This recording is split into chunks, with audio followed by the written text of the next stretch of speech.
Dzień dobry, witamy wszystkich menadżerów Speedway Managera. Zapraszamy na magazyn, w którym podsumujemy sobie 60. sezon. Bardzo nam miło, dlatego że gościem specjalnym naszego magazynu jest mistrz, menadżer Mentosków Częstochowa, Olo 102. Witamy serdecznie. Witam, pozdrawiam wszystkich menadżerów Speedway Managera i oglądających i zapraszam na odcinek. Okej, no oczywiście poprowadzą tutaj Pozioma i Gatto, także siemano. Słuchajcie, na starcie oczywiście dziękujemy za wszystkie lajki, prośba o subskrypcję, o udostępnienia, no to abyśmy mogli mieć po prostu jak największe zasięgi. No dobra, no to myślę, że pomału możemy sobie przejść już do konkretów, do omawiania tego, co w 60. sezonie się wydarzyło. Zacznijmy może od Ligi Adeptów.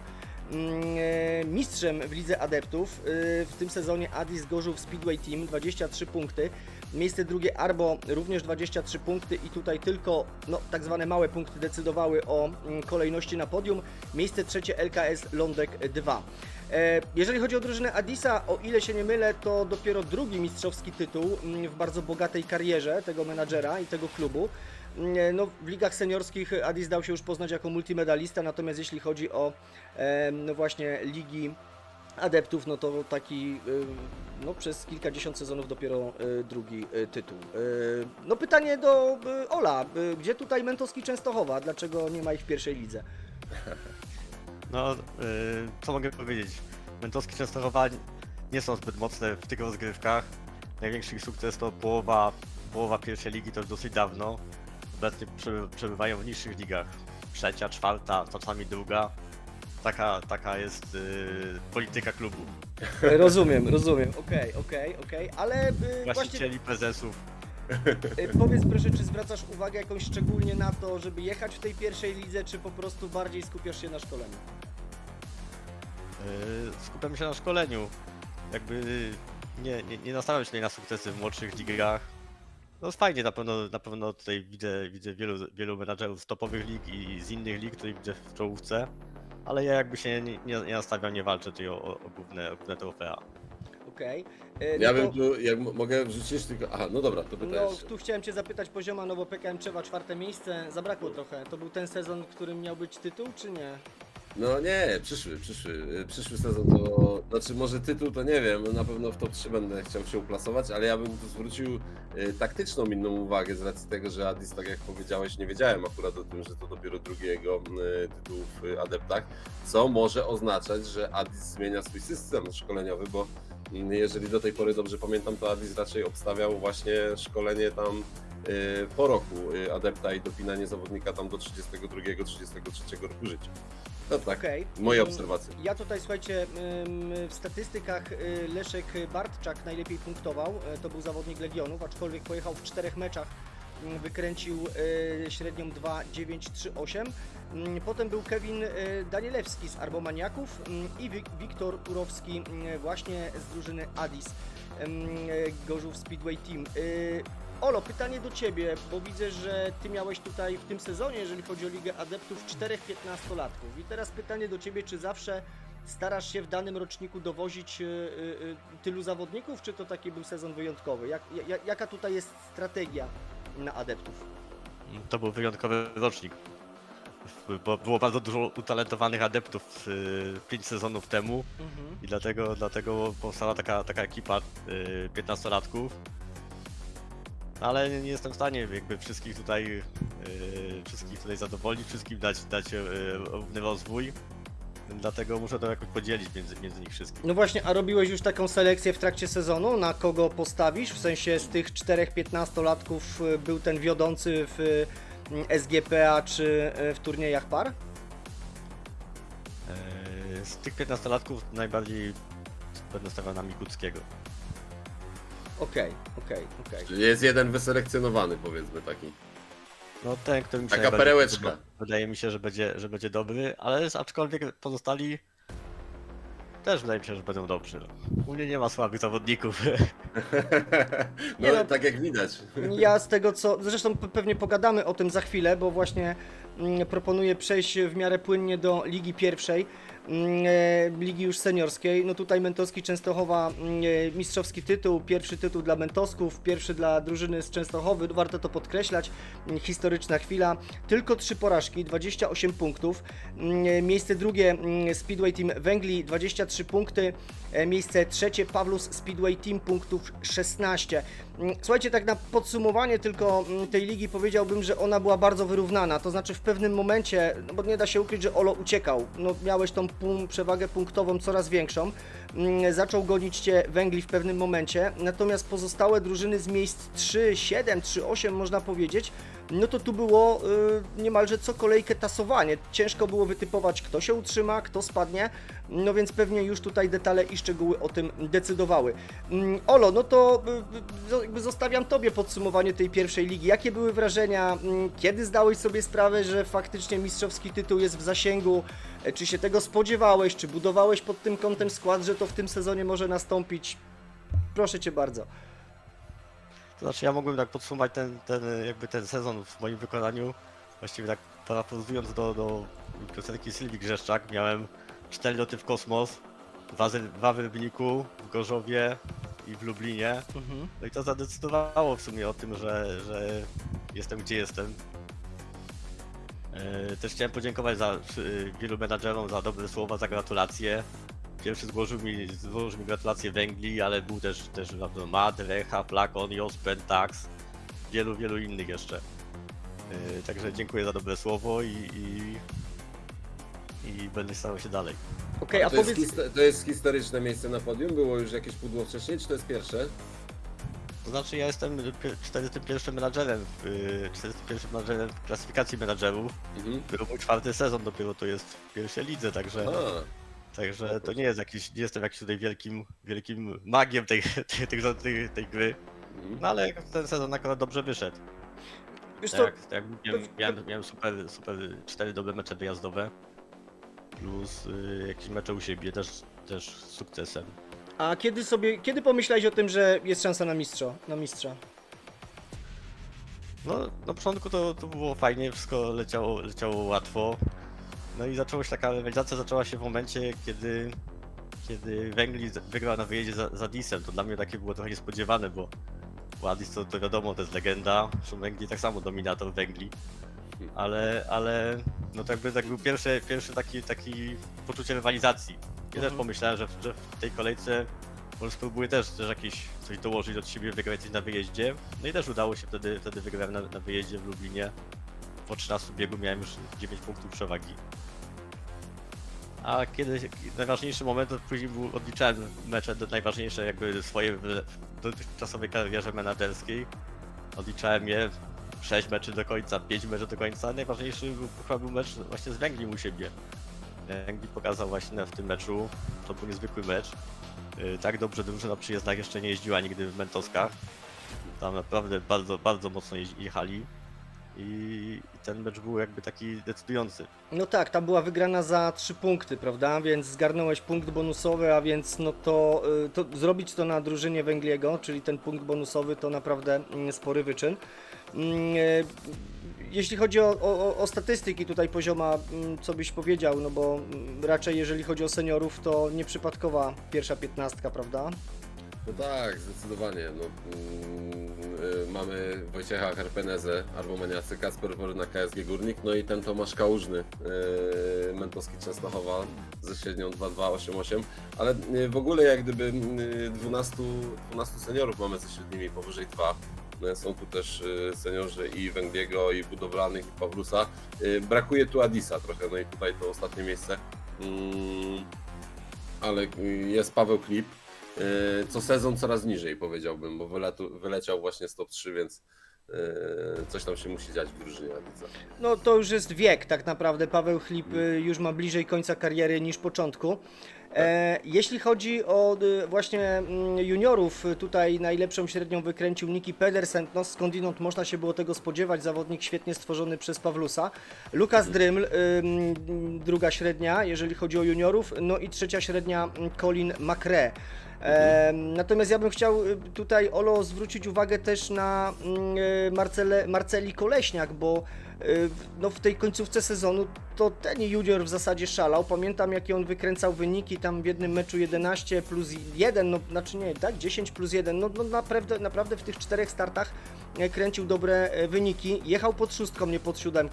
Czy to był jakiś element taktyki, czy to był jakiś coś takiego specjalnie zmyślnego, zaplanowanego przez Ciebie, czy tak się to po prostu poukładało? To znaczy przed sezonem wydawało mi się, że tak będzie lepszy układ, że Koleśniak pojedzie pod 6, a Colin pod 7. Jednak w trakcie sezonu okazało się, że on dobrze się czuje w parze z Tomaszem. Wiele wyścigów wygrywali po 5-1. I staram się już tego nie ruszać, bo jak coś dobrze, to nie ma co tego tykać. A ja jeszcze porównywałem sobie takie jakby biegi juniorskie z ich udziałem. I się okazuje, że Koleśniak był lepszy od Colina, był 8 biegów, 8 razy był w bezpośrednim wyścigu był szybszy od Colina, to znaczy, że jednak ma wartość i być może jest lepszy, może w przyszłości coś zmienię, zobaczę jeszcze. Okej. No dobra, panowie, no piękna rywalizacja w tej pierwszej lidze, więc no życzymy sobie, żeby takich rywalizacji było jak najwięcej, żeby tych klubów, które właśnie o ten mistrzowski tytuł walczą, żeby więcej takich klubów miało taką historię jak właśnie Mentowski Częstochowa. No i wiesz, Olo, życzymy, żeby to nie był jednorazowy wyskok, prawda, żebyś nie był jakby mistrzem jednego sezonu, ale żeby potwierdzić tą regularność, że jednak skład jest budowany. Wiesz co, ja jeszcze zahaczę o jeden tutaj temat, bo skądinąd korespondowaliśmy w trakcie sezonu i też wiem, że do wielu meczy przygotowywałeś się odpowiednio wcześniej, dłużej. Na czym to polegało? No, akurat w tym sezonie nie miałem więcej czasu, żeby sprawdzać jakieś ustawienia, ale przed meczem z Węglim, ponieważ to już był taki decydujący mecz, najważniejszy chyba w karierze menadżera i po prostu postanowiłem zrobić jakieś testy, czy coś mogę usprawnić. I ja w ten sposób sprawdzam, że odjeżdżam sparingi. Bardzo dużo odjeżdżam sparingów, zrobiłem chyba 1 milion sparingów z moim sparring partnerem, z Darkiem z drużyny Race Teamu. Bardzo Darek Ci dziękuję za to, że zgodziłeś się być moim sparring partnerem i znosisz te moje ciągle zapraszania sparingi. Pozdrawiam. Ja ze swojej strony chciałem pogratulować też wicemistrzowi i drugiemu wicemistrzowi, bo jakby cały czas gratulacje idą dla mnie, ale tutaj na pewno i Węgli i Pawlus też zasługuje na wyróżnienie. Dla Węgliego każdy medal jest ważny, on jest w czołówce, on jest dominatorem właściwie. Dla Pawlusa wydaje mi się ten brązowy medal też jest dużym osiągnięciem, tym bardziej, że widzę, że rywalizuje z bratem i w tym Przeskoczył brata. Tak. Też chciałem tu słowo dla Rechy. Pozdrawiam Cię, Recha. Recha jest w ogóle osobą o dużym talencie kulinarnym i obiecałem, że go pozdrowię i Recha, trzymam za Ciebie kciuki. Zdrowia Ci życzę. Słuchaj, ja dodam jeszcze więcej tak naprawdę, bo tutaj na ogromny szacun na pewno zasługuje każdy menadżer, który jeździ w pierwszej lidze. Wydaje nam się, że tutaj właśnie już nie ma miękkiej gry, tutaj już jeden błąd może tak naprawdę zdecydować o tym, czy będę w tej pierwszej lidze, czy nie będę, czy zdobędę medal, czy nie zdobędę. Natomiast jak sezon sprzyja, jak warunki sprzyjają, no to warto maksymalnie to wykorzystać. Panowie, czy coś jeszcze byśmy do tej pierwszej ligi dodali? Ja to jeszcze raz gratulacje dla wszystkich ode mnie. Oczywiście, że tak. Jeszcze jedną sytuację, bo była taka sytuacja w ostatnim meczu ostatniej kolejki, kiedy Recha prowadził 44-40, zwycięstwo dawało mu brązowy medal w tym sezonie i defekt najlepszego zawodnika ligi, Kacpra Woryny, zabrał mu ten medal i dodatkowo spowodował to, że jest na pozycji 5. Tak po prostu bardzo często odbiera. Sam byłem w takiej sytuacji, że straciłem awansę właśnie w ostatnich biegach, w ostatniej kolejce. I tu jest taki przykład. Była taka sytuacja. No mi to przypomina też sytuację z Realu, bodaj Stal Gorzów i defekt Martina Waculika w bardzo kluczowym momencie. Ja już nie pamiętam, czy to zadecydowało o medalu, czy to zadecydowało o awansie, ale wydaje mi się, że chyba o mistrzostwie tak naprawdę. Natomiast no zdarzają się takie historie, niestety nawet najlepszym zawodnikom, stąd też fajnie, że właśnie przytoczyłeś tą kwestię, bo właśnie w tym sezonie w pierwszej lidze no miała miejsce ta sytuacja, gdzie można było, każda drużyna walczyła albo o medal, albo o utrzymanie i niemalże co kolejkę było to właśnie tasowanie. No także pech, no ale słuchajcie, no jakby Speedway Manager pokazuje, że chyba Ty też tak miałeś, Olo, nie? Że cofnąłeś się tam po wizycie w pierwszej lidze jeszcze dawno temu, o kilka sezonów, o kilka lig w dół i potem jakby zaczęło się budowanie składu. Czy było coś takiego? Tak jeszcze zapytam. Znaczy to jest tak, że właśnie mówię, że gra często zabiera, że to budzi emocje, niezadowolenie, ale też daje, bo później się wraca, jak taki sezon przychodzi jak ten 60 dla mnie, no to okazuje się, że porażki, które kiedyś nastąpiły, jednak kiedyś to odwróci się i trzeba po prostu mieć więcej cierpliwości i się to wszystko odwróci. Jest szansa, że to będzie na zdrowie nawet. Ja uważam, że suma szczęścia zawsze równa się 0, więc to, co mi raz gra zabrała, odda mi na pewno w najbliższych sezonach. Właśnie tak chciałem powiedzieć dokładnie. Okej, tutaj jeszcze wyświetlam mistrzowską drużynę, jeżeli chodzi o Mentosków Częstochowa. No właśnie wspomnieliśmy o Marcelim Koleśniaku, bo to jest 20-latek, który już w tym sezonie pokazał się z bardzo dobrej strony. Rozumiem, że to podstawowy junior na kolejny sezon, tak? No, u mnie w składzie nie ma pewniaków w składzie. Spotkamy się przed sezonem i ustalimy, kto będzie startował. Okej, to słuchajcie, zanim pójdziemy do dalszych lig, to ja chciałbym tutaj właśnie, no bo Olo poprosił, aby wrzucić slajd, no zawodnika, do którego też historii chciałby nawiązać, a że jest taki zawodnik właśnie w drużynie Sergi Club Łódź, Waldemar Szuba. Póki co 11-latek, junior, natomiast dosłucham Cię, Olo. Tak, właśnie chciałem podczas rozgrywek tego sezonu zauważyłem legendarnego zawodnika Waldemara Szubę jeszcze za czasów poprzedniego właściciela. Nie wiem, jeśli są osoby, które pamiętają jeszcze tego Coxa z dawnych czasów, może nie napiszą w komentarzach, a tutaj gdzie tworzy się nowa historia i nowy zawodnik u Sergiego. Też pozdrawiam Cię, Sergi. Tak jest, pozdrawiamy Sergiego. No właśnie, to jest jakby, można powiedzieć, remake Waldemara Szuby, dlatego że widzę, że Waldemar Szuba jest zawodnikiem jakby no, z promocji Mój Adept w grze. Pokazuje to waleczność i koncentracja. Pozioma jakbyś ocenił tutaj tego adepta póki co? Nie no co, zajebisty jest, tak? Widać już, że po 10 roku życia już jest dobity na maksa, ma po 40 siły wytrzymałości. Dobrze stworzony, zobaczymy co pokaże. Powodzenia, Sergi. Tak jest. Dobra, panowie, to w takim razie przeskoczmy wobec tego do drugiej ligi. A więc tak, Liga 2-1, miejsce pierwsze Speedcar Lublin, to jest powrót do pierwszej ligi po jednym sezonie nieobecności. No i tu historyczny awans drużyny Worms Żnin, miejsce drugie, 23 punkty. Natomiast bardzo trudna liga, bardzo wymagająca. Dla mnie sam fakt, że spada bandycki klub, na przykład bandycki klub, czyli drużyna, która na pewno ma aspiracje na pierwszą ligę, pokazuje, że ta liga również była bardzo wyrównana. Panowie, proszę o komentarz do tej ligi. Tak, dla mnie to też jest negatywna, jakby taka rozczarowanie trochę, jeśli chodzi o bandycki klub. Tam znajduje się 3 zawodników z drużynowego mistrza Polski, Oderaja. Zdecydowało o tym dwa fragmenty, to był problem z motocyklem Kibały w drugiej kolejce oraz brak bonusa z Silesią Wrocław w ostatniej kolejce.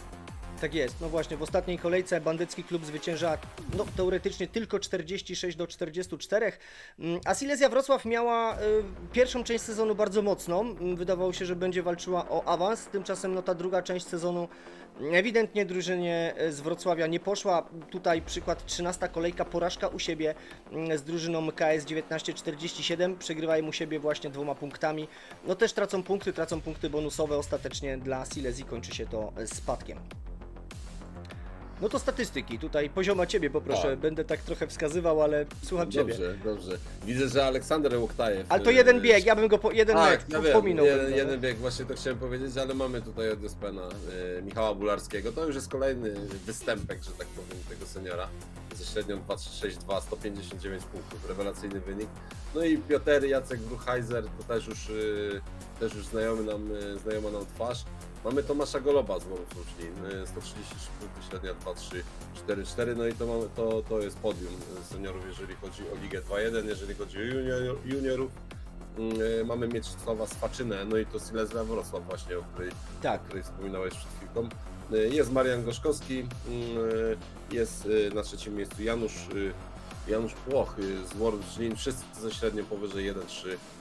Gratulacje. Tak, o ile się nie mylę, to Janusz Płoch to też 20-latek, a więc no całkiem nieźle tutaj. Wiem, że Matt wspominał, że nie ma juniorów na tą pierwszą ligę, ale tak jak sobie popatrzyłem, to jest i Kocur, to będzie 20-latek, ale jest też Płoch, który będzie miał 21 lat, całkiem dobrze wyglądający junior, który już w tym sezonie w drugiej lidze wykręcał bardzo dobre wyniki. Znaczy w ogóle Worów Ruszlin wchodzi z dobrą paczką do pierwszej ligi, bo tak naprawdę mamy, nie licząc tego Łoktajewa, mamy raz, dwa, trzy, czterech seniorów w pierwszej 15. No i wiadomo, trzech juniorów, bo tutaj jest jeszcze Patryk Kocur na miejscu 15. Także ma kim jeździć, zobaczymy co pokaże, trzymamy kciuki. No i Liga 2-2, słuchajcie, tutaj powrót do pierwszej ligi drużyny OKP po jednym sezonie nieobecności. Natomiast miejsce drugie Speedway Team Węgli, druga drużyna, a więc no w przyszłym sezonie Węgli będzie miał w pierwszej lidze dwie ekipy. Rzadko się to zdarza, miał tak kiedyś Araj, nie pamiętam czy ktoś jeszcze. Natomiast no jak sobie obserwowałem ten sezon, no to tutaj druga drużyna Węgliego cały czas w czołówce i w zasadzie to, że awansowała, nie jest przypadkiem, prawda? Da się w dwóch klubach wyhodować 16 dobrych graczy. No właśnie. Ja ze swojej strony się cieszę, że więcej spotkań z Węgli będzie 4 spotkania w przyszłym sezonie. Więcej treningu. Tak, dokładnie. Więcej sparingów będzie można tutaj zrobić. Nie wiem, Pozioma, ciebie coś zaskoczyło w tej lidze? Nie, no tutaj LKS-y spadają, nie? Szkoda. Ciekawe, szkoda. no właśnie ciekawe, że Szakale spadły obydwa. No szkoda, Szakal, bo była tam szansa w zeszłym sezonie gdzieś tam wbić, no teraz niestety się nie udało, 13-12 punktów. No i Panther EPC, no 8 miejsce, 9 punktów, tylko 9 porażek. No słaby wynik jak na tego menadżera może. No. Tutaj akurat już menadżer Panther EPC nie powalczy No właśnie, w kolejnym sezonie. No Mimo wiem. wszystko dziękujemy za grę. Wiemy, że opuścił no bez jakiegokolwiek powodu. Znaczy nie znamy tutaj powodów, być może one były, ale mimo wszystko szkoda, bo ja drużynie Panther EPC też poniekąd po cichu kibicowałem. Zapowiadała się tutaj fajna paczka. No i w pewnym momencie jakby ten klub, ta seria zostaje gdzieś tam przerwana. No cóż, trudno, ale faktycznie no to, że Szakale spadają, chociaż też, no jak sobie popatrzymy, no to tutaj naprawdę piekielnie mocna liga. No tak, Rekinerow, Rybnik, Darmak, Motorki. I tu z Motorków mamy zawodnika chyba, tak? Tak, ja jeszcze też nawiązać do motorków, bo motorki bardzo dobrze sobie radziły w tej lidze, motorki Jerego. Może trochę było za dużo właśnie remisów właśnie z Lądkami i jeszcze mieli remis z OKP u siebie. Mnie to trochę zaważyło, że może nie do końca udała się ta rywalizacja, natomiast właśnie też zauważyłem juniora takiego talentowanego, czy może to zastępca Leśniowskiego. Najlepsza średnia, 1,8. No to bardzo Macie na myśli Dariusza Hućkę, tak? Tak. No właśnie wyświetlam Dariusza Hućkę, bo zwróciłem na niego uwagę, w drugiej lidze robi średnią 1,8. No kawał zawodnika jak widać.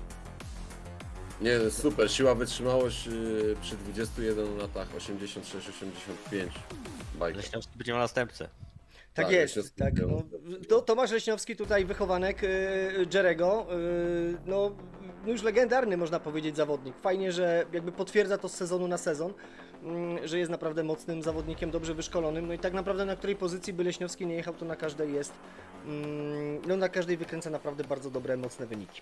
No, brakuje mu wsparcia na pewno, byłby jeszcze wyżej, gdyby miał lepsze wsparcie. Może Hućko dołączy. No właśnie Hućko nadciąga Hućko. Zobaczymy jak to się będzie w kolejnych No sezonach. Hućko jest najlepszym juniorem Ligi 2.2, nie? Średnia 1,843. Tak. Zajebisty Tak, wynik. tak, 80 punktów w 51 biegach. Super. Dokładnie tak. Słuchajcie, to wjeżdżamy do Ligi 3-1, awans Kurczok Gniezno i Stara Gwardia Nakło. No Kurczok Gniezno tutaj cały sezon chyba pewnie w czubie tabeli, ostatecznie 29 punktów, tylko 2 porażki, małe punkty plus 110, a więc no mocne to wejście. No i Stara Gwardia Nakło miejsce drugie, tutaj Pawlus Speedway Team jeszcze walczył też o ten awans, ale ostatecznie to Stara Gwardia Nakło awansowała. Dla mnie bez niespodzianek. Jedynie może negatywne jakby rozczarowanie pewnie dla siebie i dla mnie też trochę, że jest dużo na Batachy, która pewnie aspiracje miała wyżej, ale przegrała decydujący mecz właśnie z rezerwami Rechy. I niestety musi pożegnać się z trzecią ligą. Ale widzę, że tam jest jest na czym budować skład, bo jest jeszcze Kaziu, także... Nie no, no, także no myślę, że słucham cię, spokojnie bo szybko wróci. wywołałeś nazwisko no, niebanalne, jak się okazuje w Speedway Manager. No to dawaj. Znaczy tak, ja chciałem w ogóle zwrócić uwagę na to, jeżeli popatrzymy sobie na drużynę Watachy KKZ, ja może wrzucę od razu statystyki tej ligi, żebyśmy mogli tutaj właśnie zwrócić uwagę na Kazia Wilkowskiego. To jest 24-5-latek, w każdym bądź razie najlepiej punktujący senior, który jeszcze siłą i wytrzymałością nie dobił do 100%. I on w drugiej lidze, przepraszam, w trzeciej lidze, dobrze mówię, wykręca tutaj ponad 2,4 średnią. Natomiast jak śledziłem mecze Watachy KKZ, on wchodził z pozycji numer 8. Naprawdę uważam, że no, dwóch menadżerów takich w sumie wyłapałem, którzy fajnie tym zawodnikiem rezerwowym spod numeru 8 zarządzali. Z jednej strony był to OKP, pewnie dlatego, że Marcel Janowski z Nowa Huta Ninjas tam jeździł i generalnie on też wykręcił niezłą średnią i właśnie wchodził z pozycji numer 8. Widać, że celowo zastępował pewnego zawodnika, natomiast no, Kaziu Wilkowski wykręcał niesamowite rezultaty. No i to też no, pokazuje, że pod numerem 8 można mieć Kevlar, który jest po to, żeby tylko był w razie kontuzji innego seniora, albo no tak jak tutaj wydaje mi się, że świadome ustawienie właśnie Kazia pod numerem 8 no i kapitalne zmiany, no bo to zrobić taki wynik spod numeru 8, no uważam, że to jest kawał dobrej roboty, jeśli chodzi o menadżera. Zdecydowanie. Okej, czy coś byście tutaj dodali, panowie, do tej ligi? Znaczy co, no jest... Taja Wofindena wyświetliłem, ale to tak, ze Starej Gwardii Nakło. No właśnie, to chciałem powiedzieć. Jest właśnie ten Tai Wofinden, też bardzo fajny zawodnik, 19 lat, 74-76 siła wytrzymałości. Techniki już dobite na 86, techniki startu, 77 techniki jazdy parą. Jego nawierzchnia grząska, ulubiona to grząska, ulubiony tuner to Graversen. Zobaczymy co będzie pokazywał w dalszych sezonach. Na ten moment Tai Wofinden jest na miejscu 5 ze średnią 1,109. Tak, ale zauważyłem właśnie, że to będzie junior, który w przyszłym sezonie właśnie pojedzie w lidze drugiej. Dobra, Liga 3-2 w tym momencie, awans Bandycki Klub, druga drużyna i Gwardia Krotoszyn. No i tutaj słuchajcie, o ile się nie mylę, to jest to historyczny awans drużyny Gwardii Krotoszyn do drugiej ligi. Gratulacje oczywiście. To Do mnie także. Słucham komentarza do tej ligi, panowie. No dawaj, Ola. Znaczy, ja jeśli chodzi o awans, to tutaj też kibicowałem tym drużynom, które weszły. Dla mnie to może powiem o rozczarowaniu. Dla mnie to rozczarowanie jest trochę Torgal, z którym ścigałem się nie tak dawno w drugiej lidze. Teraz dopiero rzutem na taśmę udało mu się utrzymać w ostatnim meczu. Wygrał na wyjeździe chyba z mistrzem tych rozgrywek, z Bandyckim. Klubem, tak. Tak, z Bandyckim klubem i dzięki temu tylko się utrzymał. Także to jest dla mnie trochę niespodzianka. A tym co nazwali, to życzę powodzenia. Niech trzymają gaz w drugiej lidze. No Sigma tu głównie, ja też Sigmata obstawiałem, jeżeli chodzi o awans. O awans? No dobra, No. a co do statystyk? Co do statystyk, Najlepszy zawodnik w żonach ostatniej drużyny, ale złapał kontuzję w trakcie sezonu i niestety Znaczy drużynę. ja nie chcę być, że tak powiem, upierdliwy, ale mam wrażenie, że drużyna FC Żory kojarzy mi się z zawodnikiem Dawidem Szatmari, bo to już wielokrotnie się przewijał w naszych statystykach, ale tylko on. Jakby nie ma tutaj żadnego innego zawodnika, jeżeli chodzi o FC Żory. Są juniorzy, ale to są tam miejsca 13-15, także być może brak. No w złą stronę tutaj gdzieś idzie do multipark. Okay. Ale jest Kasper Henriksson z Gwardii Krotoszyn, jest Patryk Padowski ze Śląska Chorzów, także przedstawicielstwo fajne, chociaż Padowski tylko 2 mecze. 4. miejsce Timi Salonen od Bandyckiego, 2-3-7-3. Mocna liga, na Tak. pewno mocne. Tutaj jeszcze, jeżeli chodzi o najlepiej punktującego juniora, to właśnie z Gwardii Krotoszyn Zyzak McQueen, 20-latek, średnia powyżej 1,5.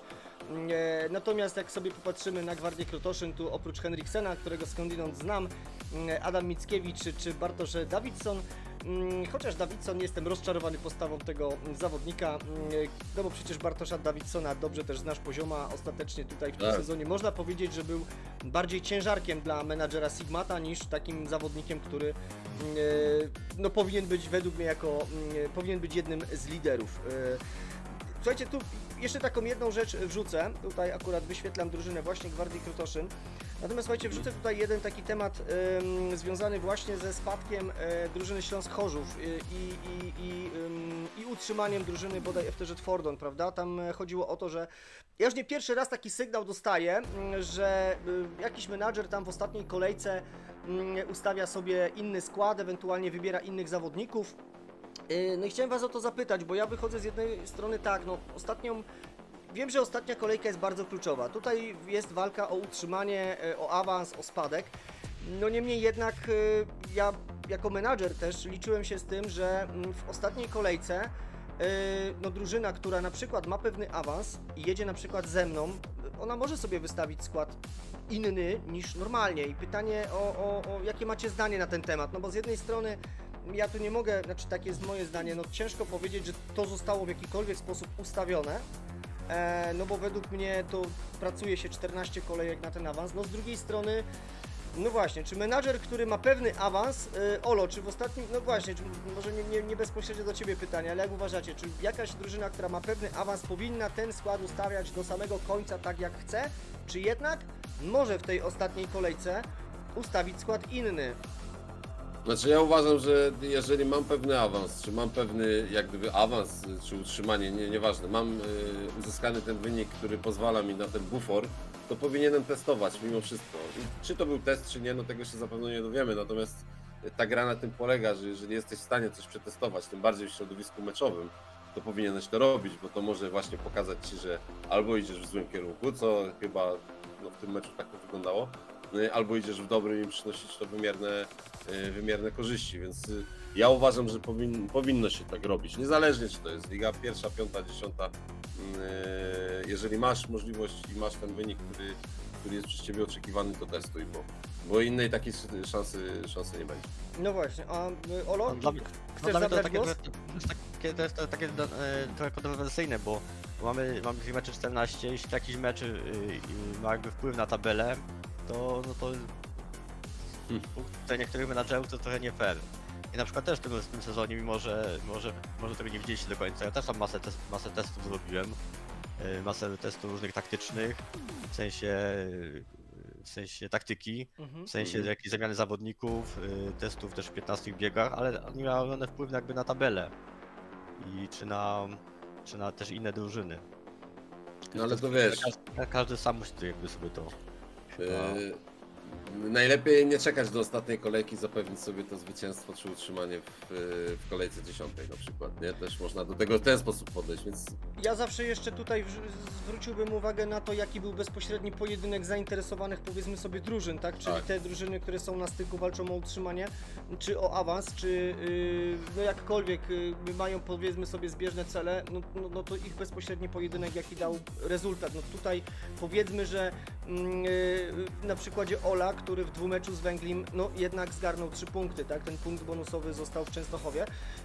Natomiast no tak jak inaczej, ja tutaj nie widzę żadnych znamion w cudzysłowie, tak, jakiejkolwiek złośliwości czy ustawiania meczu. No menadżer ma prawo w 13, w 14 kolejce, kiedy już wie, że ma zapewnione utrzymanie, ma zapewniony awans, no można testować. No z drugiej strony wiecie co innego, kiedy nie mam motorów, kiedy ewidentnie gdzieś tam jadę bez odnowy, no ale tutaj po sprawdzeniu wszystko było git, a to, że menadżer wybrał inny skład, moim zdaniem no ma prawo. No, jeżeli, ja nie widzę tutaj takiego też wielkiego naruszenia fair play. Nie wiem, to jest moje zdanie, jeśli uważacie inaczej, dajcie znać.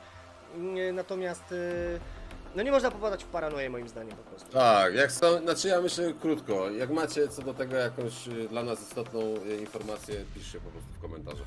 Dobra, słuchajcie, to wjeżdżamy do ligi kolejnej, Liga 3-3, Unia Mościce i Admart awansują.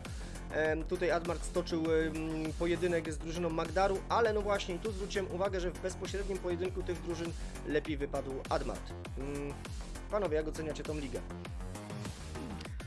Może ja zacznę. Ja tutaj zauważyłem właśnie, że Magda wraca po dłuższym czasie nieobecności. Jest już w trzeciej lidze. Jak ją znamy, to pewnie na tym się nie zakończy i będzie kierunek pierwsza liga. W ogóle wydaje mi się, że pierwsza liga jest trochę za mała. Ja w ogóle proponuję, żeby zwiększyć ją do 10 drużyn, bo tam nie ma miejsca po prostu. Cały czas coś spada, musi spać po prostu, dobre drużyny spadają. No Ale- taka jest rola tej ligi. Tak jest, wszystkich lig wiem. Muszą tam być najlepsi, tak? Tylko. Ale tak jeszcze właśnie a propos Magdy, że powraca teraz właśnie, chciałem Ciebie właśnie Pozioma też zapytać, bo No. staram się tak szczegółowo oglądać wszystkie magazyny i w ostatnim magazynie wspomniałeś, że o statystykach właśnie i o powracających zawodnikach, menadżerach i jakby mówiłeś tam o ilości 300-500 drużyn, ja tak coś to by się pokrywało, by około 70 lig, Tak, prawie 600 zawodników, ale wymieniłeś tam 3800 nowych graczy, którzy weszli i jak gdyby weszli tylko raz i tyle. Ale jak się wchodzi, to się nakłada klub i... Nie, mamy teraz konto demowe, gdzie w momencie, kiedy się nie zalogujesz, masz prawo wejść na stronę www. Fajnie, że w sumie podbijasz ten temat, bo nigdy żeśmy tego nie... Bo Masz klub testowy, wchodzisz, możesz sobie poplikać, zobaczyć jak wyglądają dane zakładki, jak wygląda rozgrywanie meczy, ale nie ma konieczności zakładania konta, jeżeli nie jesteś zainteresowany tą grą, albo nie wiem, no jakby nie wzbudzi ona twojego jakiegokolwiek chęci rozgrywki, to nie musisz zakładać konta, nie musisz zostawiać adresu e-mail, nie musisz klikać polityk prywatności i tak dalej. Czyli 3800 osób weszło na konto testowe, ale nie założyło później konta takiego... Dokładnie tak. 600 osób założyło drużynę później. Tam- Nie, 600 Nie, osób 600. gra, 600 osób 600 gra. osób gra, a ile założyło drużynę z tego to... No tyle ile widzisz, zaczynaliśmy z ligą 6-12 chyba, czy 6-13, na ten moment mamy ligę, aż zobaczę, maksymalna liga jaką mamy w tym momencie to jest liga 7-10, czyli powiedzmy, że tych lig powstało około 30 po 8 menadżerów, czyli nowych powiedzmy założyło około 240 osób. Tak. Tak, i to jest też w pewien sposób zbieżne z tak zwaną retencją, tak? Ona jest kilkuprocentowa, ona zawsze na takim poziomie się utrzymywała, więc to nie jest ani to dobrze, ani to źle, w sensie jest to w miarę stały wynik, oczywiście ona się tam o kilka procent zwiększyła, natomiast no, taki standard jest w zasadzie od samego początku, też od czasów, kiedy tą grę wzięliśmy, ona właśnie wynosiła kilka procent. Nie pamiętam, żeby czy bardzo często przekracza więcej niż 10-11%. I dużo też jest tak, że na przykład ktoś powrócił po, nie wiem, 2 miesiącach z tych 240. Grali już kiedyś i wrócili znowu i znowu jak gdyby zaczynają, czy tam odświeżają ten klub, czy kupują nowych zawodników. Różnie, jakby aż tak w to nie wchodzimy, bo no, trzeba by było to badać bardzo szczegółowo. No, nie przyniesie to żadnego efektu. Tak jest. Słuchajcie, to ja wrócę do tej ligi. Tak, Tutaj no, najlepiej punktującym zawodnikiem był Jarosław Kornacki, Magdar Lublin, potem Antoni Janowski, Unia Mościce i Marcel Marach, zawodnik drużyny Admart Speedway. Wspomniałeś też właśnie o drużynie Magdy. No jest tutaj kilku wychowanków, którzy są liderami w innych drużynach, więc naprawdę Magda słynęła, a w ogóle też od początku gry słynęła z tego, że dobrze szkoli adeptów. Pamiętam takiego zawodnika jak Rumiński, chociażby nawet, który już jako junior wykręcał dobre wyniki, także no pewnie drużyna Magdar będzie o tą pierwszą ligę, mam nadzieję, że będzie chciała o tą pierwszą ligę ponownie zawalczyć. Jeśli chodzi o adeptów, o juniorów, to tutaj z kolei Josh Pickering, najlepiej punktującym juniorem w tej lidze, 1,8. Świetny wynik. Tak, zajebisty nawet Ja bym powiedziałbym. tam zwrócił też uwagę na Macieja Janowskiego. On ma CU70, myślę, że miałby duże branie na czacie u nas. Ja tak, średnia 1,462, 66 punktów, 52 biegi, 14 meczów, no i ale jest też Szczepan Pyzik właśnie od Magdy. Też średnia 1,429, 63 punkty, 56 biegów, 14 spotkań. Także... No właśnie, co potwierdza, że Magdar słynie ze szkolenia dobrych drużyn. Natomiast Admart wraca do drugiej ligi, bym powiedział, po dłuższej nieobecności. Drużyna Admarta tak naprawdę, myślę, że kilkanaście, kilkadziesiąt sezonów w tej drugiej lidze Nie była, a to co znalazłem to 26 sezon, kiedy Admart był w drugiej lidze po raz ostatni, potem no właśnie ligi czwarte, trzecie, no i wraca do drugiej ligi, gratulacje. Super, gratulacje, dobra robota Admart, naprawdę. Bardzo To mnie ładnie. też. Okej, no i Liga 3-4 na koniec, jeżeli chodzi o ligi trzecie, tutaj awans Addis Gorzów Youth Speedway Team, 27 punktów, pewny awans, no ale druga drużyna, myślę, że to dla mnie niespodzianka, Swindon Robson, chyba to jest debiut w trzeciej lidze dla tej drużyny, albo drugi sezon w trzeciej lidze dla tej drużyny, no i awans do ligi drugiej. Gratulacje. Tak, Robelo jest 8 sezon w grze, tak mi się wydaje. A już taki wysoki wynik wykręci. Widać, że jest aktywny na rynku i pewnie też szkoli też swoich. Ja dalej będę podnosił tu temat i uważam, że jest to zawodnik, jest to gracz, który doskonale zna naszą grę i wie jak w nią grać i myślę, że jest to po prostu jakiś comeback, czy ktoś, kto gra pod innym nickiem, bo to jest niemożliwe, żeby w tak szybkim tempie, no chyba, że podejmuje takie dobre wybory i tak trafia. No to słuchajcie, to no zobaczymy jak będzie ta drużyna dalej rozwijała się, albo dalej walczyła, albo dalej rywalizowała w drugiej lidze. Ja natomiast też nawiązując do tego, co powiedział Olo, no, na przykład spadek w tej lidze notują drużyny do czwartej ligi, spadają Karzet Bielsko, Zjarane Ziomki, Śląsk Chorzów, to drużyny, które jeszcze gdzieś tam były swego czasu w drugiej lidze, albo o tą drugą ligę aspirowały, teraz spadają z ligi trzeciej do ligi czwartej. No właśnie dlatego ciężko byłoby, był taki pomysł, żeby zwiększyć to na 10 lig, znaczy na 10 drużyn, żeby zwiększyć po prostu ilość. Natomiast to jest duża, gruba operacja tak naprawdę. Natomiast no właśnie są te topowe ligi 1-3, dlatego nieraz to podkreślamy, że jeśli już ktoś w tej trzeciej lidze jeździ, awansował do niej, no to ma naprawdę duże szanse na to, żeby rywalizować o jak najwyższe miejsce. A jeśli spada do lig niżej, no to jest szansa, żeby to po prostu odrobić. A więc tak, no mamy statystyki, jeśli chodzi o Ligę 3-4. Panowie, jak pozioma, może skomentujesz? No co, no jeżeli chodzi o seniorów, tak? Tak. Mamy seniorów. Dariusz Latosi, standardowy bywalec. Pojawił nam tutaj się Denis Jędraczek, właśnie Mentowski Częstochowa, dwójeczka, także ktoś Olo od Ciebie. No i Arkadiusz Cieślar, Wudzynek, średnia od dołu 2-3, 2-4, 2-5. Gratulacje za wynik. Tak, jeżeli chodzi o juniorów, tutaj z kolei dwóch najlepszych juniorów to z drużyny klub żużlowy Wyżysk, Bartosz Bietracki, i Tomasz Gapiński oraz junior Robacki, to jest junior Swindon Robson. No właśnie, mamy Tomasza Gapińskiego, znaczy w ogóle to tak, drużyna klub żużlowy Wyżysk bez wygranej w tym sezonie, 4 remisy, 10 porażek, no outsider, drużyna, która spada do czwartej ligi, natomiast ma dwóch dobrze punktujących, w zasadzie najlepiej punktujących juniorów w tej lidze. Czyżby to zwiastowało, że Sylwia wraca do gry? Jakby tych dwóch juniorów, bo gdzieś tam był jakiś przestój. Być może na parę sezonów do przodu coś nam się pokaże nowego. No Janek pisał mi, że miał problem z KSM-em, dlatego tak to wyglądało trochę w tym sezonie u niego. No, okej. No dobra, okej, a więc mamy ligi trzecie załatwione, przejdźmy sobie teraz do lig czwartych. Tu w zasadzie o każdej lidze dwa słowa, no, o niektórej powiemy troszkę więcej, o niektórej troszkę mniej. Zaczynamy od ligi 4-1, tutaj pewny awans drużyny Tak Speedway, 30 punktów, miejsce drugie Husaria Bełchatów, miejsce trzecie Będzin Speedway Club i miejsce czwarte Arbomaniacy 2. I w zasadzie te 4 drużyny, a w zasadzie te 3, Husaria, Będzin i Arbomaniacy mocno rywalizowały o awans do trzeciej ligi. Tak. No Husaria tutaj wywołana przez nas tak naprawdę, nie? Bo to jest zespół razem z Grim Reapers, którzy są na 5. miejscu. To są dwie takie drużyny, które gdzieś tam wspominaliśmy ostatnio o nich i faktycznie pną się do góry. No może Grim Reapers akurat teraz spadek do 5, ale Husaria gratulacje, bo to jest debiut w trzeciej lidze. Tak, to będzie historyczny awans dla tej drużyny. Panowie, bo ja tutaj wrzucam właśnie tą drużynę Husarii Bełchatów, to gdybyście się pokusili o komentarz, jeżeli chodzi o skład, no bo on jest dość duży, rozbudowany można powiedzieć. Ja tylko chciałem powiedzieć w ogóle na temat wszystkich tych drużyn, że to są wszyscy młodzi gniewni. Tak, 7. sezon, coach 10, Mario 8.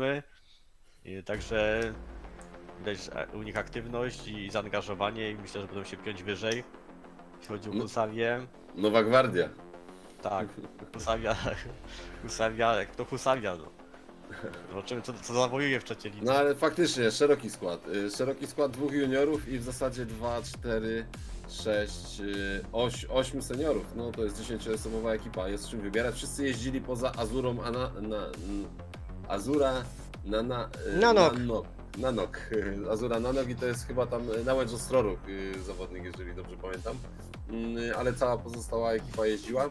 Juniorzy z wynikami 1-4, a nie, przepraszam.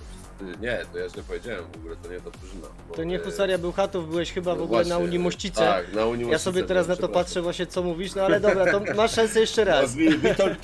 Witold Tronina, chodziło mi o Witolda Troninę i przeskoczyło mi, to jest jedyny zawodnik, który nie jeździł. Tak to cała pozostała ekipa, juniorzy ze średnimi 0,8, 1,1, także wyniki spoko, zobaczymy co będzie w przyszłym sezonie i jak pokaże nam się Husaria w trzeciej. No tutaj Olechowicz, Mirosław Olchwierowicz, sorry, ale załamanie języka. Olchwierowicz generalnie wychowany KSG Górnik, czyli wychowany Grechy z przywództwem na poziomie 79 i tu widać jest to lider, jeżeli chodzi właśnie o Husarię Bełchatów. Ogólnie gratulujemy. No, życzymy powodzenia menadżerowi Husarii Bełchatów w trzeciej lidze. No dla Taksy Speedway będzie to drugie zderzenie z trzecią ligą. Pierwsze się nie udało, ciekawe jak będzie za drugim razem. Okej, tutaj jeszcze warto dorzucić, jeżeli chodzi o statystyki juniorów, Karol Ciesiel z Będzin Speedway Club, najlepiej punktującym juniorem, średnia 1,536, potem Larsen z drużyny Arbomaniaków i Dondela? Sorry, Dondela. jeżeli się pomyliłem, junior Husarii Bełchatów. No a więc te czołowe drużyny z tej ligi tutaj też miały dobrych juniorów, jeżeli chodzi o ten sezon. No i tu, no tak.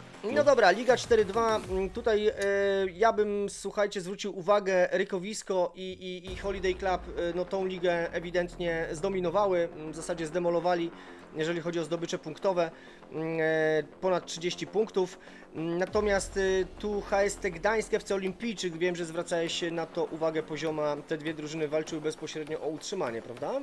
Tak, tam HST Gdańsk walczyło wygraną na wyjeździe i u siebie z FC Olimpijczykiem, FC Olimpijczykami. Bezpośredni rywal do utrzymania i dzięki tym 5 punktów daje radę się utrzymać. No a tutaj Holiday i Rykowisko deklasują rywali.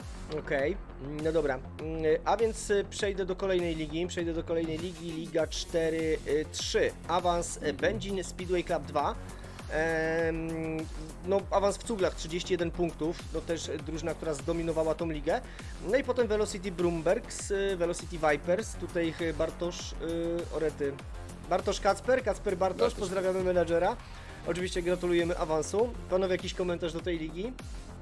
No co, no juniorzy Velocity Vipers, Velocity Brumberg, pierwsze 2 miejsca. Seniorzy również tutaj trzecie miejsce i czwarte w zasadzie do reprezentacji, także no mocne ekipy spotkały się. Będzie Speedway Club 2, znany zespół. Spadają Gryfy Pomorskie, Lwy Gdańskie, Wroma i Ostrów Men. Tak, i tutaj w tej lidze Igor Michalak, najlepiej punktującym zawodnikiem, zawodnik Tarpol SC, swoją drogą, czyli drużyny, która zajęła ostatecznie czwarte miejsce, 20 punktów, a więc zapewniła sobie utrzymanie w lidze czwartej. Najlepiej... Ja chciałem wspomnieć o Dawaj. jednej drużynie, o Ostrów Men. Tak? Prowadzi ją Marcin. Marcin w tym roku wygrał Ligę Typerów, gratuluję. O, brawo. Ale tutaj już widać, że jest aktywny. Pewnie często się loguje, ale jednak tutaj coś nie poszło mu. Jak coś to odezwij się, zobaczymy, może uda się coś ci pomóc, żeby było lepiej. Okej, no tutaj faktycznie Ostrów Men to drużyna, którą no ja pamiętam też rywalizowałem w którymś sezonie właśnie o awans, nie pamiętam do której ligi. Ostrów Men, o ile się nie mylę, ma twardą nawierzchnię i to co pamiętam, to udało mi się na wyjeździe zremisować, stąd będę pamiętał tą drużynę, natomiast oczywiście pozdrawiamy menadżera, który już w Speedway Manager jest wiele sezonów.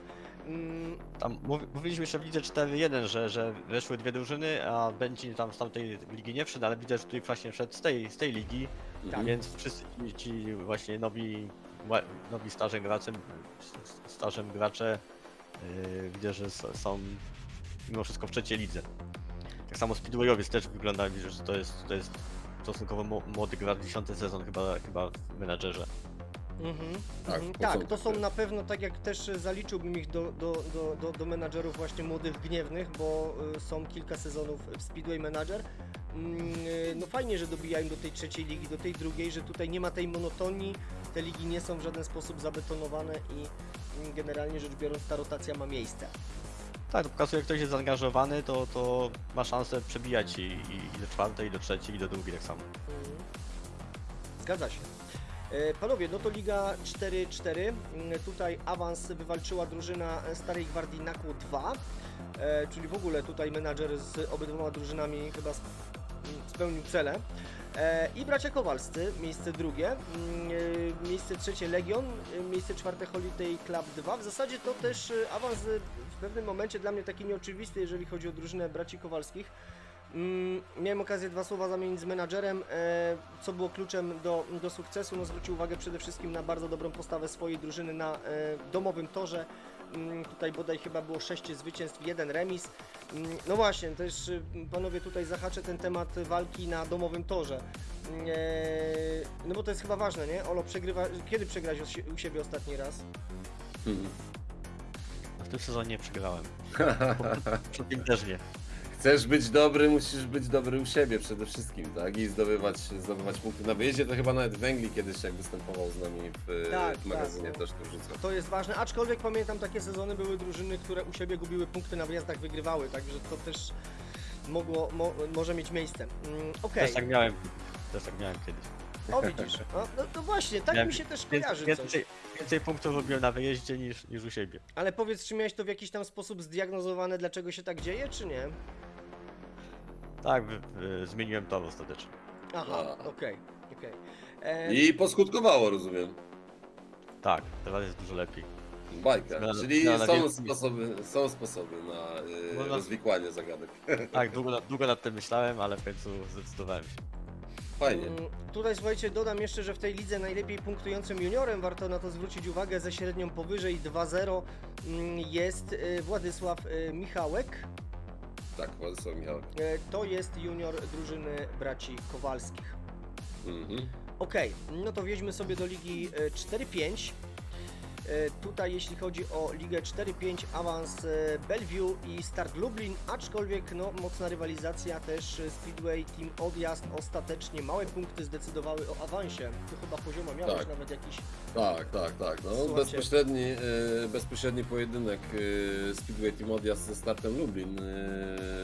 Start Lublin wygrał bonus na wyjeździe tak naprawdę, bo 43-47 i u siebie 50-40, co spowodowało, że to właśnie Start Lublin jest na drugim miejscu, a nie Speedway. Znaczy wiadomo, cały czas mówimy o tym, że gramy cały sezon, no ale porównując Start Lublin z 8 zwycięstwami, a Speedway Team Odjazd z 11, a suma punktów jest ta sama, co pokazuje, że ten mecz miał jednoznaczny wpływ na miejsce startu.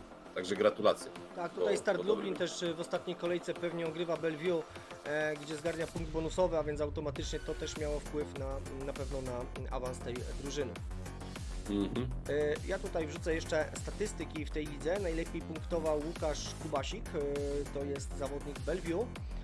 Później był Bogdan Gąbka i Sylwester Kępa, tutaj z kolei zawodnik Niedźwiadków Rawicz. Mhm.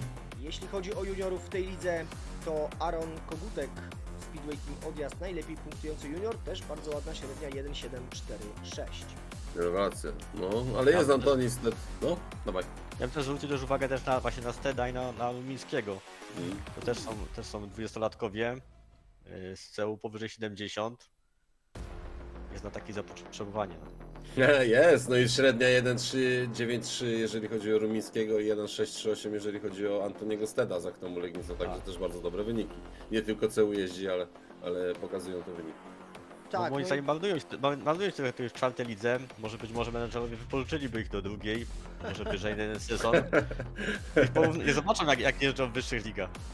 Słuchaj, czyli automatycznie załatwiasz teraz transfery dla Tak. topowych klubów. Tutaj od razu powiem Ci, że z czwartej ligi jest o tyle problem kupić, wypożyczyć, że tu nie obowiązuje KSM, w sensie w czwartej lidze, no a jeżeli już pojadą oni w pierwszej lidze, to mogą mieć wpływ po prostu na poziom KSM-u. No, Słuchajcie, to z głową wiadomo, to nie każdemu można wypożyczyć, bo to też musi menadżer dbać o takiego zawodnika. No ale zapotrzebowanie jest, ogłoszenia widzieliśmy, zawodnicy są. A to oni są na sprzedaż, oni Działa. są na wypożyczenie w tym sezonie, tak? Nie, ale zawsze mogą być, no. A, myślałem, że już, myślałem, że Nie, są nie, już na rynku. nie, nie. Zostaje. To nie róbmy Nie, no. czarnego rynku, nie róbmy czarnych transferów. Słuchajcie, dobra, tu wyświetlam jeszcze drużynę braci Kowalskich, akurat dość mocno No. rozbudowany skład, dość szeroki skład, ale jak pisał menadżer, będzie odmładzał, no i chyba ten efekt odmłodzenia widać, zwłaszcza jeżeli chodzi właśnie o Michałka, tutaj juniora, który wykręcił bardzo dobrą średnią. No ogólnie gratulacje. No co, wjeżdżamy do kolejnej ligi. A, 4-6. 4-6. Tutaj RKS Kolejarz Rawicz awansuje, miejsce drugie KZ Rex Radomsko, miejsce trzecie KS Byczy Śmigiel i KS Wilczony 2. No tu w zasadzie te trzy ekipy, nie? Czyli Rex Radomsko, Byczy Śmigiel i Wilczony do samego końca rywalizowali o awans do ligi trzeciej. Tak. Pozioma, słucham Ciebie. Bo tutaj Tak, no też mamy coś tutaj w zasadzie tą samą sytuację, gdzie Liga 4-5, tylko między drużynami KZ Rex Radomska i KS Byczy Śmigiel, bo wygrana u siebie 49-41 i wyjazd i remis na wyjeździe daje tak naprawdę KZ Rex Radomsko te 21 punktów, bo te wyniki osiągał z KS Byczym Śmiglem. Fajnie KS Byczy Śmigiel utrzymanie, ale no KZ Rex Radomsko było lepsze w bezpośrednim pojedynku, co się przełożyło to też na miejsce w tabeli. Dokładnie tak. No i tutaj wrzucam akurat drużynę KZ Rex Radomsko. Chyba już o tym klubie nieraz rozmawialiśmy, no ale zwracając Tak. uwagę na te ekipy, które właśnie wywalczyły awans, to była ta właśnie drużyna. Tu jeszcze Aktom Legnica, słuchajcie, tak? Dobrze to ta liga? Dobrze to... Nie, to nie ta Nie, liga. wcześniejsza, To to była wcześniejsza. wcześniejsza, ale też właśnie zwracałem uwagę, ale już nie będziemy do niej wracać. Oni 18 punktów, miejsce piątej spadają do piątej ligi.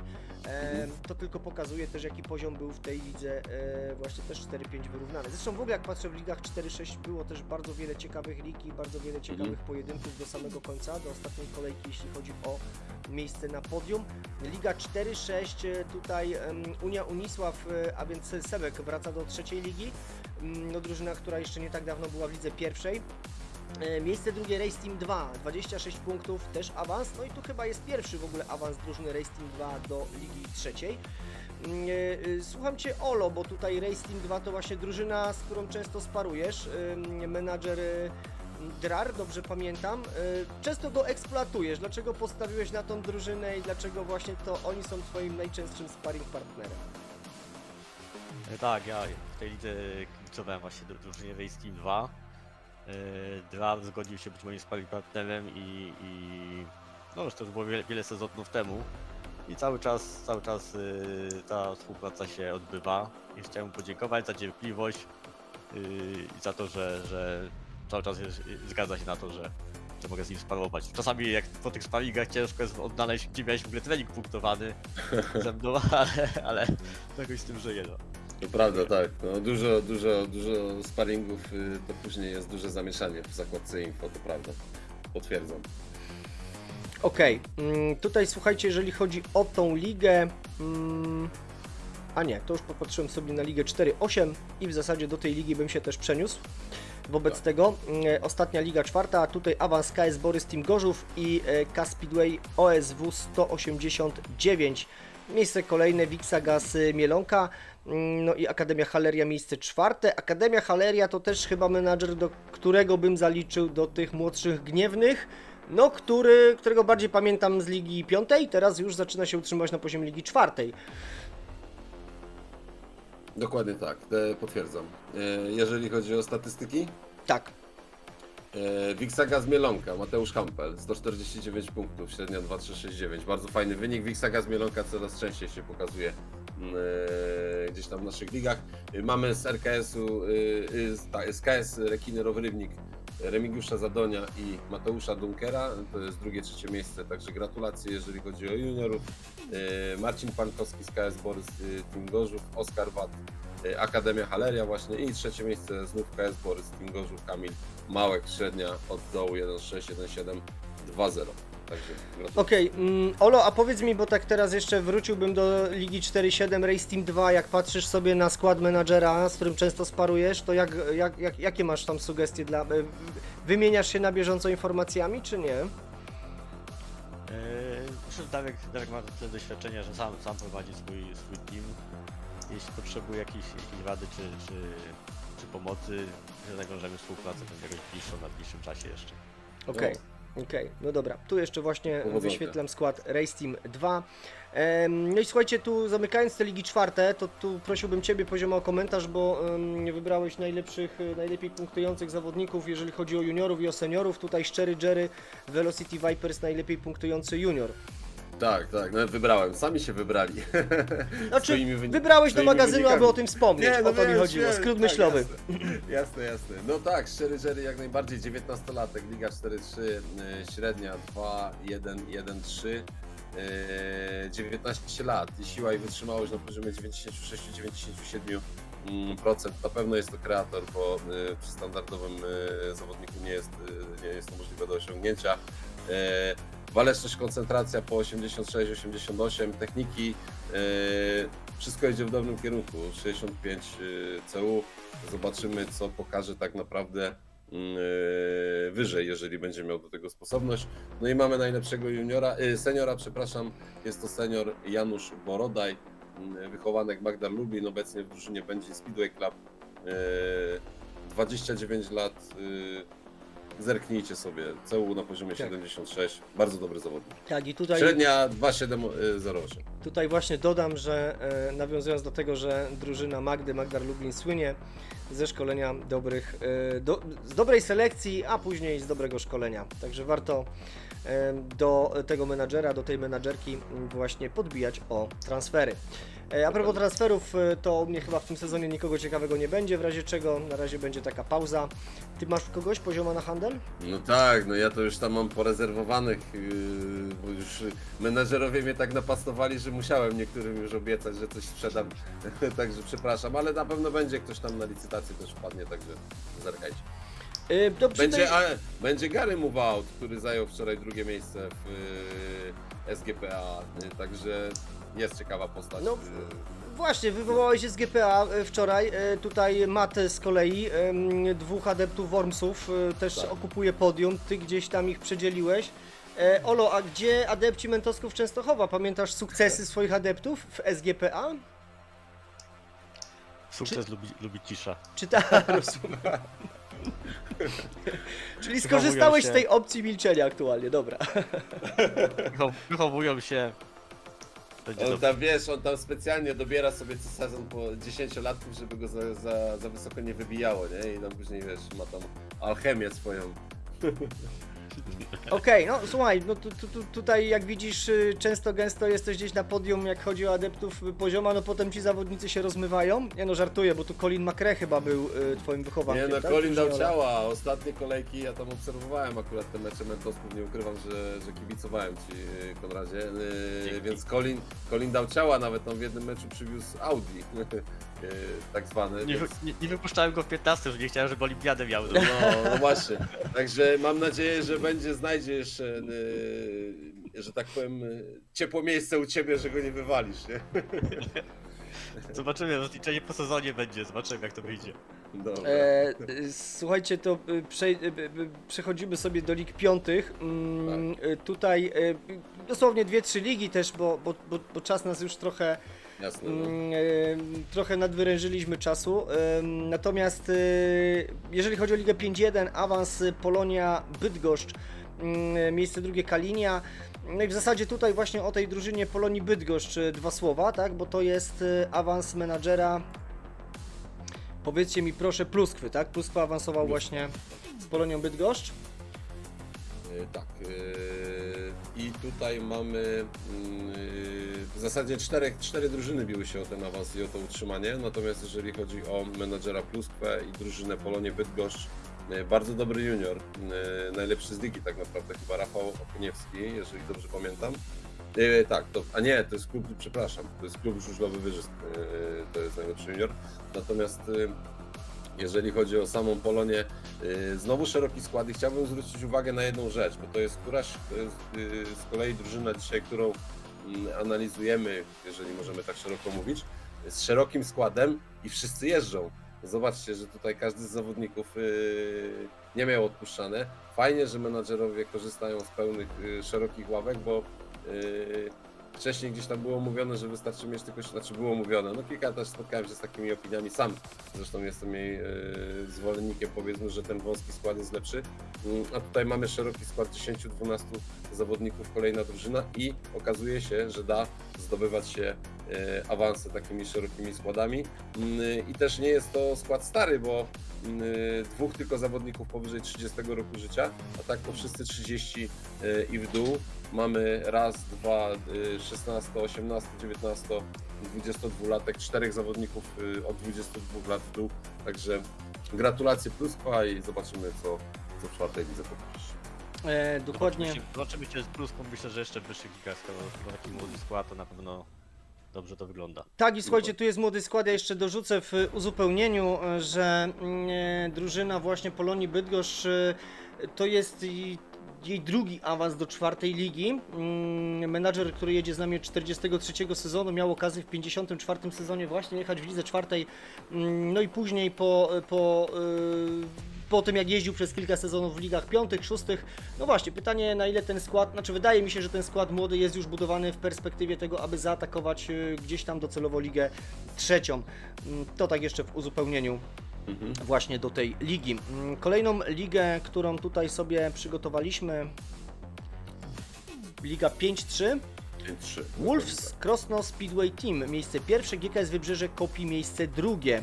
Obie drużyny powyżej 30 punktów w tej lidze, zdecydowany awans. Pozioma, jakiś komentarz do tego? No tak, no Wolves, drużyna Wolves jest przez nas, gdzieś tam była przez nas wspominana w ostatnich odcinkach i GKS Wybrzeże Kopi również. No i tutaj deklasacja pełna, 32 punkty, pierwszy zespół, drugi 31 punktów, trzeci zjarane ziomki, dwójka Kozyni, oczywiście pozdro do Ciebie, 24 punkty utrzymanie i MLKS Orzeł 18 punktów również utrzymanie. Pozostałe drużyny nie wyszły z 12 punktów, także nie poszalały. No i tu mamy Błażeja Łęca i Oliwiera Smulińskiego, jeżeli chodzi o seniorów. I to są seniorzy drużyny Wolves Krosno Speedway Team ze średnią 2.6.15, 2.6.13. Trzeci GKS Wybrzeże Kopi Seweryn Lubas, średnia 2.6.03. Gratulacje panowie, bardzo fajny wynik.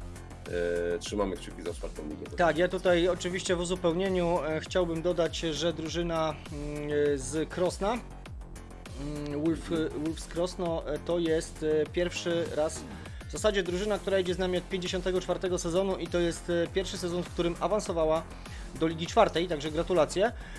No i też patrzę na historię, to przez ostatnie 3 sezony ta drużyna właśnie jeździła w Lidze Piątej, a więc no też wydaje mi się, że spoko budowany skład, nie? Zaczęli od 7, potem 6, teraz zainstalowali się na kilka sezonów w Lidze Piątej. Zobaczymy, jak sobie poradzi ta drużyna w Lidze Czwartej. Pamiętasz, Olo, swoje początki? Jak to było tam, kiedy się budowałeś z sezonu na sezon? Pamiętam. To był trudny czas, nie było takich fajnych funkcjonalności jak w tej chwili. Transfer robiliśmy na mailach. No tak. No właśnie, jak w ogóle, jak już tak weszliśmy w taką melancholię, Damian wprowadził w czasy zaprzeszłe, to jak widzisz w ogóle zmiany w tym Speedway Managerze? Wyszło na lepsze, na gorsze? Nie chcę tutaj, żebyś nas chwalił, ale tak szczerze ocenił faktycznie nowy Nie no, skład. jest teraz też sporo łatwiej, nie? Bo kiedyś, żeby rozwijać zawodników, musieliśmy się logować przed turniejami par. I żeby rozwijać jakiegoś zawodnika, trzeba by dopiero być naprawdę mocno aktywny, żeby takiego zawodnika zbudować. Teraz to, jak masz konto premium, to sami jeżdżą, też ułatwienie, transfery, pożyczenia. To są funkcjonalności, które ułatwiają. Czyli na plus. Tak. Fajnie. Miło Okej. to słyszeć. Słuchajcie, to Liga 5-5. Magazynów wcześniej nie było też. nie było No właśnie, magazynu. magazyny są taką wartością dodaną, która faktycznie coś wnosi, czy bardziej traktujesz je jako powiedzmy podsumowanie jakichś tam kwestii? Nie, myślę, że jaka komunikacja z graczami jest potrzebna i ważna. Dlatego takie magazyny są potrzebne. Ja słucham uważnie, dlatego na przykład jeden temat poruszyliśmy dzisiaj, który mi nie dawał spokoju. I moim zdaniem trzeba no dobrze, jak jest dobra komunikacja właśnie między właścicielami a graczami. Te magazyny myślę, że też są w tym kierunku pomocne. To fajnie. Słuchajcie, dlatego też zachęcamy do komentarzy, do zadawania pytań, czasem do poruszania może takich tematów właśnie trudniejszych, może czasem niezrozumiałych. No właśnie staramy się, żeby tak jak kiedyś rozwijaliśmy bardziej ten wątek Akademii Speedway Managera i oczywiście można zawsze do tych odcinków, do tych filmów wrócić i je pooglądać, żeby złapać podstawy z tym związane, natomiast no w magazynach już troszkę bardziej pewnie opowiadamy różnego rodzaju ciekawostki czy inne no meandry tej gry, które mogą, jak tak mogę w ogóle powiedzieć, meandry tej gry, ale tak mi się wydaje, które mogą pomóc każdemu menadżerowi właśnie w wyłapaniu paru ciekawych tematów. A jeśli jakieś nie zostały poruszone, to oczywiście wrzucajcie tutaj w komentarzu pytania. Natomiast słuchajcie... Wspomnę, że te materiały w sumie faktycznie pojawiły się też od czasu, kiedy prowadzicie tę grę i myślę, że mocno pomagają, ponieważ gra nie jest taka prosta, intuicyjna i myślę, że nowym graczom na pewno pomagają te materiały. Aha. Fajnie, cieszę się bardzo, że są one pomocne. Słuchajcie, jeszcze Liga 5-5 może, tak? Powiedzmy No. tutaj jeszcze coś o ligach piątych. Awans wywalczyła drużyna Unitarnów ZSSA, miejsce drugie Żolik Lubostroń, o ile dobrze się... Tak, o ile się nie pomyliłem. No i tutaj właśnie drużyna Żolik Lubostroń to jest menadżer, który z nami jedzie trzeci sezon. Była Liga 6, była Liga 5, jest Liga 4, jakby w kolejnym sezonie, czyli awans. Gratulacje, bardzo szybko. Nie wiem, czy mieliście okazję prześledzić, zerknąć sobie na tą drużynę. Tak, no mamy tu Darcy'ego Stefana Warda ze średnią 1,625 w wieku 26 lat.